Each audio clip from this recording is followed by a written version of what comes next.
Worry, frustrations, anxiety. We'll talk about what to do with worry. What is worry? Next on the Hope and Possibilities podcast. Dr. Gregory Jantz is a best-selling author of over 45 books and the founder of the Center A Place of Hope, voted a top 10 center for depression treatment in the U.S. As the pioneer of whole person care, Dr. Jantz is known as the messenger of hope. Now the nation's expert on anxiety, depression, substance abuse, relationships, trauma, and PTSD, here is Dr. Gregory Jantz. Okay, here's what we know. Worry is destructive. Worry is a mental process. It's the what ifs. And it's, to think of it this way. What if I didn't? What if I do? What if I don't? And it's a recycling over and over and over. So rumination can be a part of worry. And it's usually based upon something that you've been told could happen, an experience you had that's reinforced your first concern that turned into worry. And worry and concern are two different things. To be concerned is all right, okay? But to move it to worry, and we all have things we'll be concerned about that move into worry. It's part of being a human being. But if we stay parked in worry with the rumination, the destructive point becomes, I can't think here in my prefrontal cortex, as well as I don't have the ability to have good discernment and decision making because of the fear that's in my thinking. And maybe I'm worried about what other people think. And so what happens is I freeze my ability to make a good and discerning decision. That's worry. Now, worry could come, maybe you're in a car, you're driving home, there's a minor accident, and you're worried about what you're going to do. Is my car okay? And you start to worry, and then all night long, it's, well, what if my insurance doesn't cover it? What if, but you build a narrative based upon a single event that then that narrative creates the worry. Worry then, once it hits physical symptoms, I get a headache. I feel it in my stomach. My appetite goes away. I feel dizzy. I feel aches and pains. I feel like my gut, my digestion's off. Okay, that's worry has just entered the anxiety zone. And that's really what we're looking at here. I wrote a wonderful book about overcoming anxiety, worry, and fear. And those three really are different, though they can live together. Today, in our quick time together, we're just looking at the topic of worry. And now, I want to give you a positive side. I made some notes here that worry is a warning sign. It's an early warning sign that something needs attending. Now, sometimes there's things that we cannot fix. And so the worry ends up creating for us a situation in which we not only freeze in our thinking and turns to anxiety, but we simply cannot think clear in order to go about communicating with others, having good conversations, because it becomes, and here's the key, it's a preoccupation. So it's a preoccupation in our mind, and we have divided attention. It's like if you've ever been, to coffee or lunch with somebody, and they're sitting there texting and having a partial conversation with you, but after a little bit, they're on their phone, they look up at you and they go, "What did you just say?" And so they have partial attention. So they're partially distracted, partial attention, and then it devalues the relationship. So that's what worry does. It robs us of our attention. So we have a partial attention until such time it takes over and it's a total preoccupation. When the preoccupation and thought happens, then it's right into anxiety. through the years, we have found that most of the folks, now we've got to look at the whole person approach, but most of those that we work with have a tendency to develop worry, and then they develop the anxiety, and they live in anxiety. And when you know it, something that you're worried about happening, there's that self-fulfilling prophecy. And if you think somebody doesn't like you and you're so preoccupied, maybe you're around them and all of a sudden you go, they don't like me. And maybe they don't want to be with you because you're preoccupied with worry. And so it's a self-fulfilling prophecy. All right. Studies do show, and this is not a research podcast, I'm just going to summarize, that it does increase anxiety, depression, and even heart disease. Worry does have an effect ultimately on our immune system. And we know that, like stress, worry can constrict blood vessels. We get tense. We're pumping, our adrenal glands are pumping adrenaline, and then they're pumping a stress chemical called cortisol. We don't want to keep pumping that. That's not going to help us. And so there is a physiological effect, ultimately a destructive effect of worry. So worry also tends to give us a sense initially that I have some control. Think of it this way. Worry steals your peace. And it steals your peace in such a way that your normal gratitude of the day, your normal joyful self, that really disappears. And so as you look at worry, you're looking at peace is gone. I don't enjoy the normal things I usually do. And I don't feel myself. I don't feel like anybody really likes me. And I'm worried in the whole person sense. Some people are worried about their faith. Does God love me? Am I saved? Okay, and they worry or fixate on that. Other people worry that I've committed a sin that can never be forgiven, and then a fixate on the notion of sin and sin. Then there's the individual who, in a relationship, maybe you made a big mistake, and maybe it was an emotionally abusive situation, and you feel like you've damaged somebody, and that you cannot forgive yourself for it.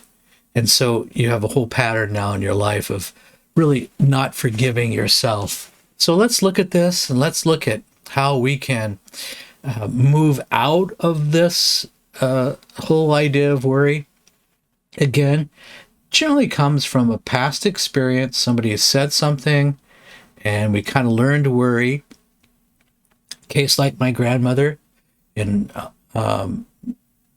that environment was a worry environment, so it would have been taught indirectly to family members. But worry will push people away. Worry, it's hard to have a close, intimate relationship with a worrier because it's hard. They can't really be close. All right. Here's a few suggestions. I want you to always incorporate some exercise and movement. And go, what does that have to do with worry? Here's what we want to look at. Movement and changing your environment can be really helpful. It can help us break a cycle. You can also take a Ziploc bag, put some ice in it, and take that and put that on your forehead for 3, 4, 5 minutes. Okay, some of the things may sound a little different or odd, but that'll help a physiological response of redirecting. No, try it. You filled up with worry, change your physical environment and go for a walk and hold a cold ice bag on your forehead for a few minutes. Yes, I know, sounds odd, but there's a physiological reason that I'm asking you to do that. Okay. You can also, I'm just going to go through a few suggestions. You can set aside, first of all, it's important to know worry or is this anxiety?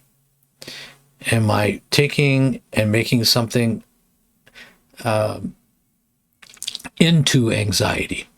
And now I need some other kind of help. Again, all of us will have a season or period of worry. Things happen. We just can't, again, stay parked in that, 2 weeks, 30 days, 2 months, and the worry is gone great or growing greater and greater. All right. So have a journal. I have one right over here on my desk. Have a journal. There it is. And in the journal, I got one of those zippy ones because all my papers fall out. In the journal, create a time. I usually suggest 10 minutes. And I want you to think of everything in 10 minutes that you are worrying about. Write it down, all your worries.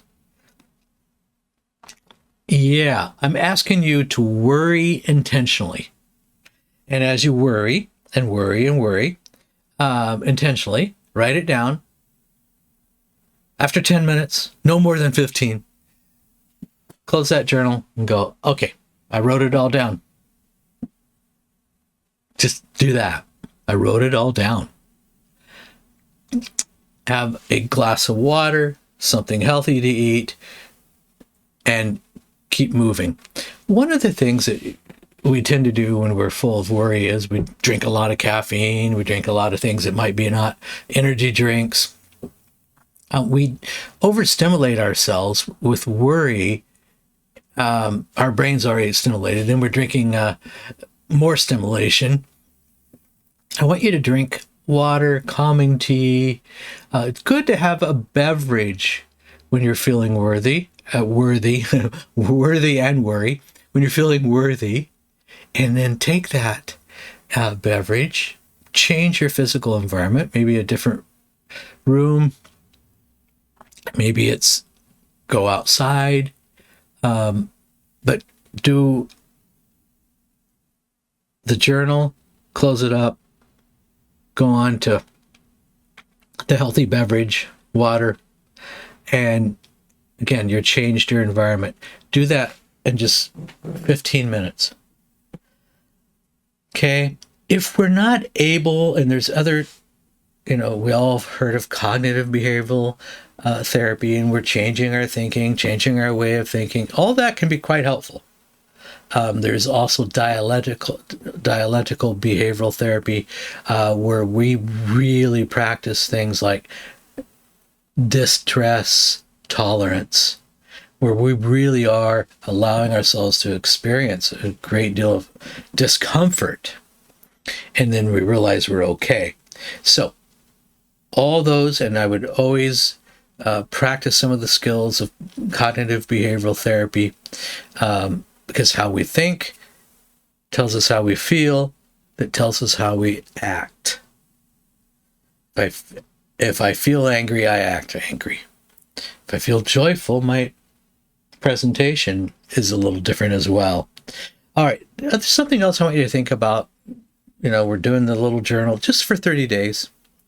10-minute worry journal for 30 days.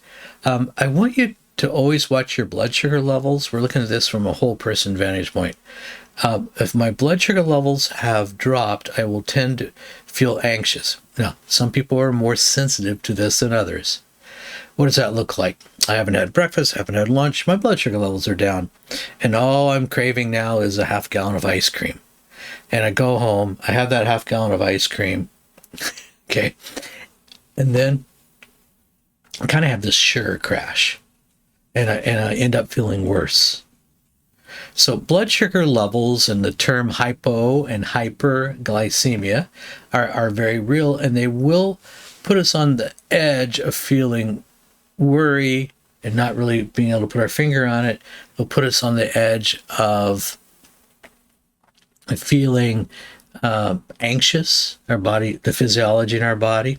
So, all right.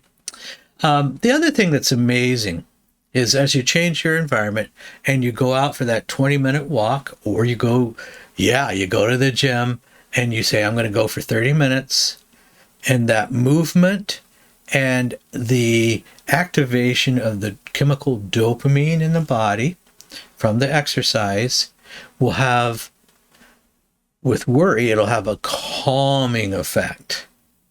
So if I have to concentrate, I'm on the treadmill and I'm watching the time and I'm going and going. I'm tired and I'm going to keep going because I said I was going to do this for 20 minutes. And then I surprise myself. I'm going to do another 10, and you do it for 30 minutes. And you will be amazed what happens in the physiology and in the thinking. Remind yourself, I can always go back to worry. It's like some of this is a retraining process. Other pieces of worry, we got to look at that physiology and what's going on there. All right. Also, there's breathing techniques.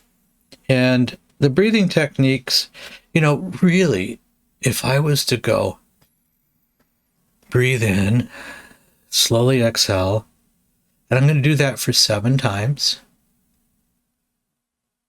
And I'm going to do that over the course of a minute or two. Just that simple process is a relieving process and can be diverting of worry. So I know some of these sound really simple, but they're also very, very important. And we can break the cycle of worry.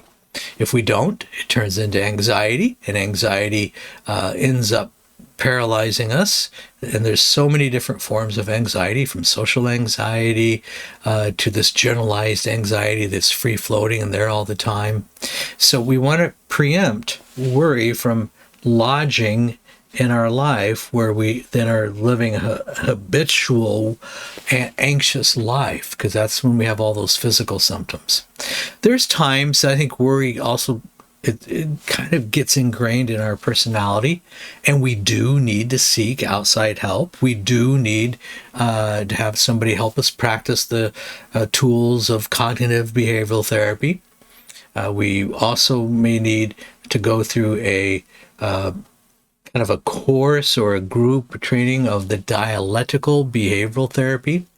It's fascinating, and if you haven't heard of it, just look it up. There's so much online. But how that can also be of tremendous help. I'm going to also, for me, prayer is going to be a part of it. I'm going to ask for wisdom and discernment. Where is it that I need to put some attention? Worry has its roots at times where there's clutter, where there is a sense of disorder, then I worry. If financially there's disorder, I worry. If there is relational loose ends, I worry. So the question really is, where are my loose ends? And as we look at the loose ends and follow that path, and we go, okay, I'm committed to the best of my ability to deal with all these loose ends over the next 30 days. And if I'm still trapped in worry, I'm going to seek outside help. All right.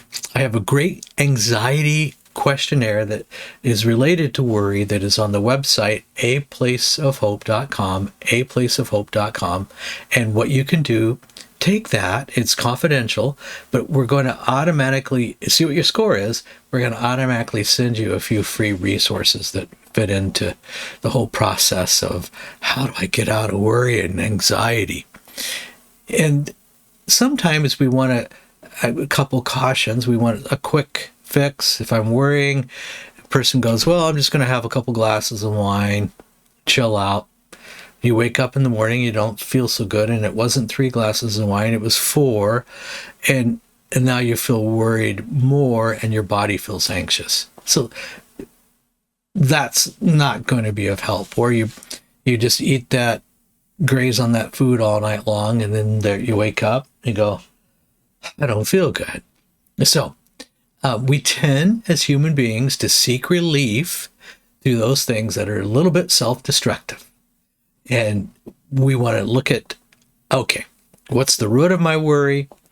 And also, can I redirect it and look at my whole person spiritually, relationally, physically, physiologically, and cover all the bases? And when I say physical, it would include movement and exercise. And also, I'm going to add, I may need somebody that's a trusted friend, a trusted person in my life that could support, pray with me, and where we can come together in agreement.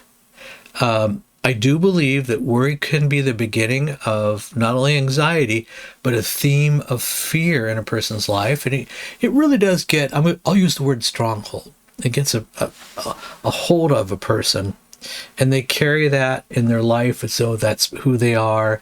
And it just radiates from them, all this fear and anxiety radiates from them. You can almost feel it, as well as in their language and their word choice. So, all right.